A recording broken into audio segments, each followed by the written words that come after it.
Welcome student. Today we begin with a new topic of 6th standard in the part first. Topic name is force and type of force. आज आपण इयत्ता 6वी मधील second term मध्ये topic number 10 अभ्यास करणार आहोत आणि हा टॉपिक आहे force and types of force. मराठीमध्ये आपण त्याला बल आणि बलाचे प्रकार असं म्हणणार आहोत. तर आता आपण नक्की काय आहे या टॉपिकमध्ये ते अभ्यास करण्यासाठी किंवा ती कन्सेप्ट तुम्हाला समजण्यासाठी ऑब्झर्व अँड डिस्कस या सेक्शन खाली तुम्हाला काय दिलेले आहेत, विविध चित्र दाखवलेली आहेत. See in the first picture the man who is sitting on the boat which is in the water. That man has pulled the water to carry the boat in a forward direction. So for moving the boat from one place to another place he used a oar. oar म्हणजे वल्ह. त्या वल्ह्यावर तो जो माणूस बसलेला आहे बोटीमध्ये तो आपल्या दोन्ही हाताच्या साहाय्याने काय करतो आहे, फोर्स लावतो आहे आणि ॲज अ रिझल्ट काय होणार आहे, ती जी बोट आहे ही पुढच्या दिशेनं जाणार आहे. बरोबर.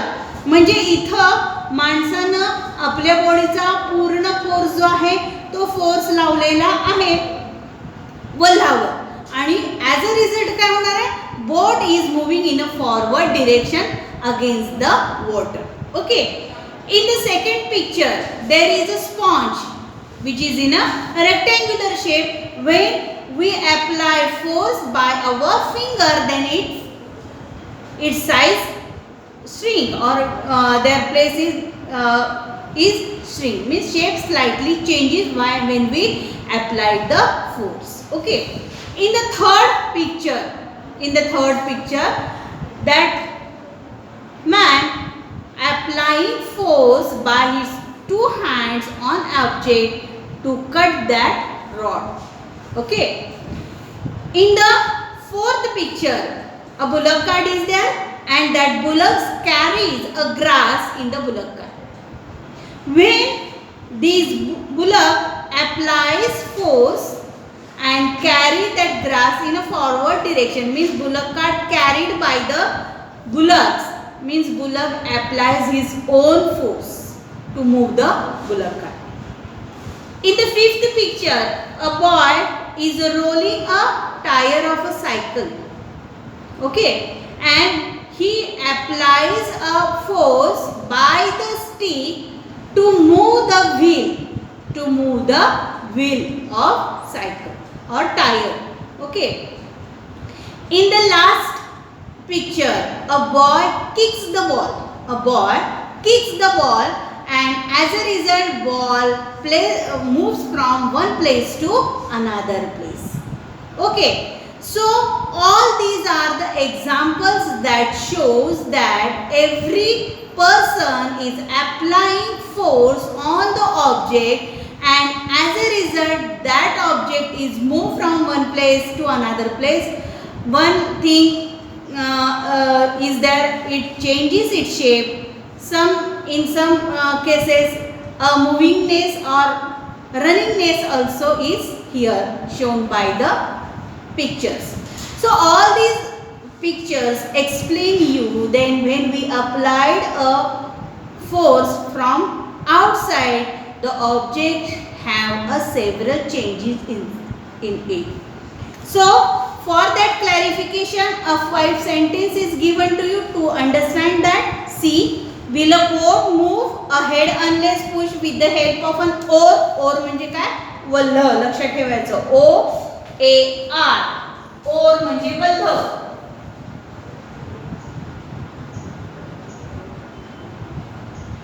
ओके.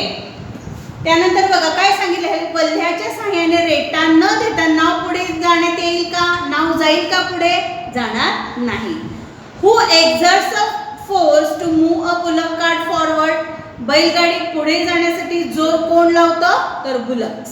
ओके. या प्रश्नांची उत्तरं तुम्ही तुमच्या वहीमध्ये लिहायची आहे. क्वेश्चन नंबर 3 बघा.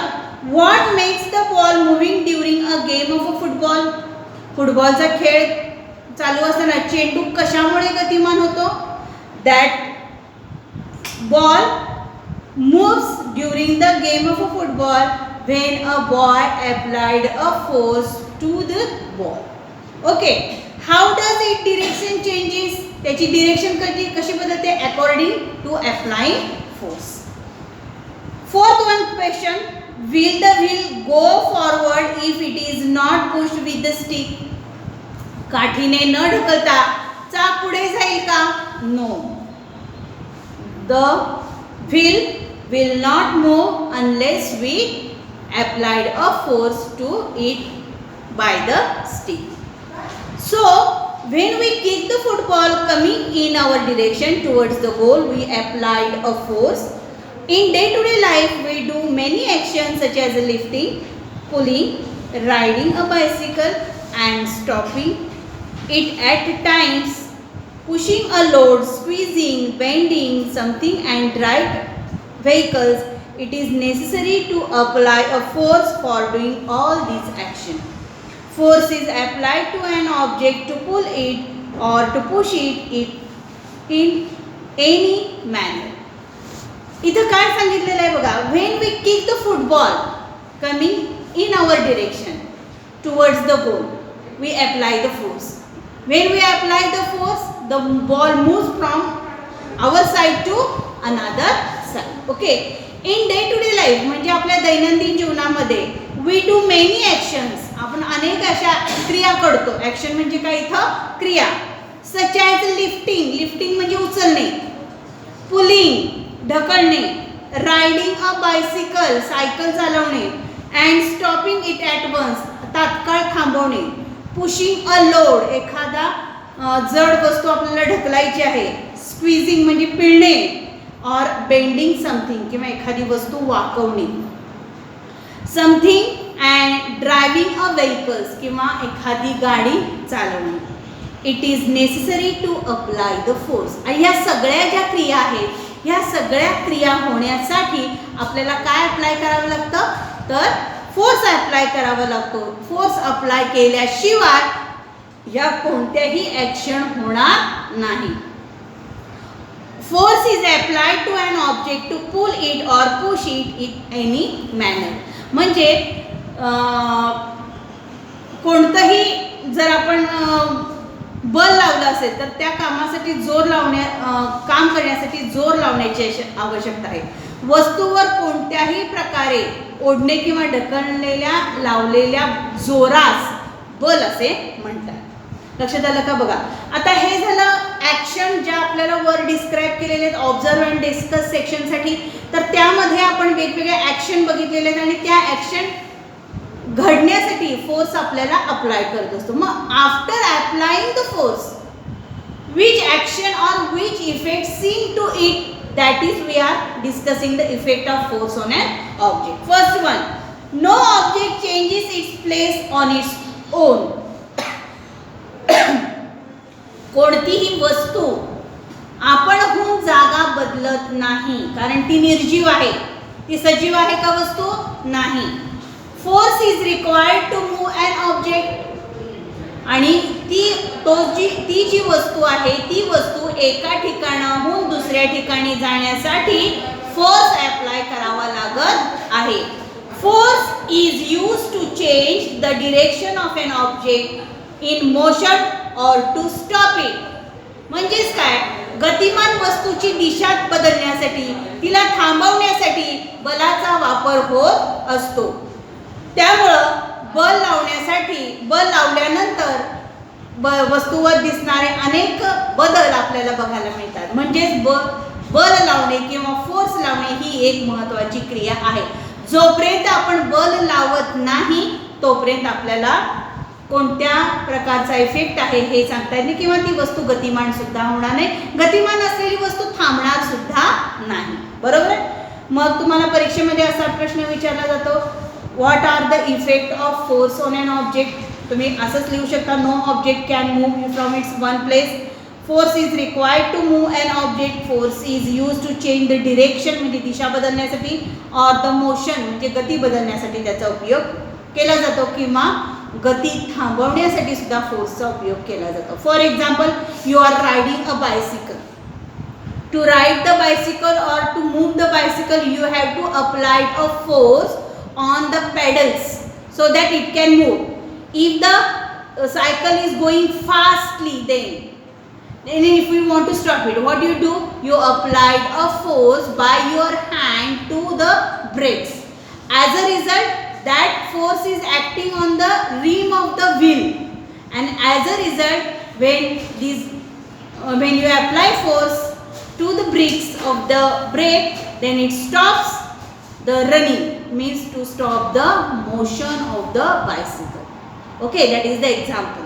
So another one is activity given to you. See, can you tell what happens when you hold two ends of a spring and pull them apart? तुम्ही स्प्रिंग बघितलेली आहे बऱ्यापैकी. तुम्ही ही ऍक्टिव्हिटी करत असता, पेनामध्ये स्प्रिंग वगैरे असते तशी. तर स्प्रिंग कशी असते, त्याचं स्ट्रक्चर कसं असतं बघा. ही अशी गोल गोल गोलाकार स्प्रिंग असते. ज्यावेळी आपण हे एंड ओढतो, त्यावेळी आपल्या हाताच्या साहाय्याने काय केलं जाते, इथं फोर्स लावला जातो. पुन्हा ह्या इथं फोर्स लावला जातो. ऍज अ रिझल्ट काय होणार, हे जे स्ट्रक्चर आहे, हे स्ट्रक्चर आपल्याला असं बघायला मिळेल. कधी, ज्यावेळी आपण फोर्स अप्लाय करणार त्यावेळी. बरोबर आहे. मीन्स ह्याचं उत्तर कसं लिहिणार, the spring is stretched when we apply a force on the spring. Second one, what happens when a blacksmith hammers a red hot piece of a iron? Blacksmith म्हणजे लोहार. Blacksmith